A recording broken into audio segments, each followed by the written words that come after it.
L'Eurolingue di Agrigento quest'oggi dà un importante benvenuto in quanto vengono consegnati i certificati del Cambridge English, un importante evento che ovviamente punta sui giovani affinché il loro futuro possa cominciare dalla strada della lingua. Sì, è una strada importante, appunto la strada della lingua inglese in particolare, perché insomma sappiamo che è richiesta, parlata in tutto il mondo, richiesta in ogni ambito lavorativo, di studio, scolastico, quindi sicuramente è un lasciapassare che apre tantissime porte. Un certificato Cambridge dà ai ragazzi tantissime opportunità di lavoro nell'ambito appunto lavorativo, ma anche nell'ambito scolastico, universitario, come crediti. Un ragazzo per esempio di scuola superiore che prende una certificazione B2 o B1 e nel mondo poi entrando all'università è come se avesse già fatto un esame universitario, quindi gli viene già riconosciuta la certificazione come esame universitario, quindi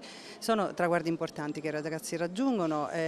già partendo da età anche da molto piccoli, quindi noi vogliamo adesso oggi in questa occasione premiare ulteriormente questi ragazzi che si sono impegnati in un percorso che a volte è complesso, non sempre facilissimo, però dà sempre tanta soddisfazione sia a loro sia alle famiglie che insomma li hanno supportati, agli insegnanti, alle scuole che insomma insieme a noi collaborano a che questi ragazzi abbiano una chance in più, un'opportunità in più di farsi avanti nella vita. L'idea di questo ulteriore riconoscimento che voi date ai giovani ragazzi da cosa nasce? Ma nasce dal fatto che facciamo esami da tanti anni, siamo centro autorizzato ad Agrigento dal 96, adesso da quest'anno anche a Caltanissetta, quindi insomma conosciamo l'impegno che è richiesto ai ragazzi per affrontare una preparazione, i corsi che fanno pomeridiani da noi come Eurolingue nelle scuole, insomma, e quindi vogliamo sinceramente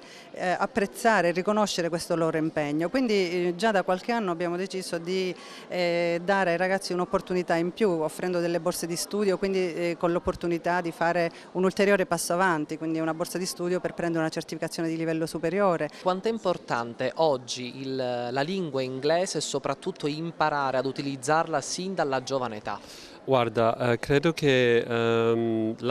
forse la stragrande maggioranza delle persone sottovaluta l'importanza della lingua inglese oggi. Le più grandi aziende ormai richiedono l'inglese scritto, parlato, compreso, quasi come una cosa naturale. A presentarsi per un colloquio senza una preparazione, senza un inglese di base, significa veramente uscire fuori dalla selezione, se vogliamo. Quindi mai come oggi è così importante avere una preparazione della lingua inglese.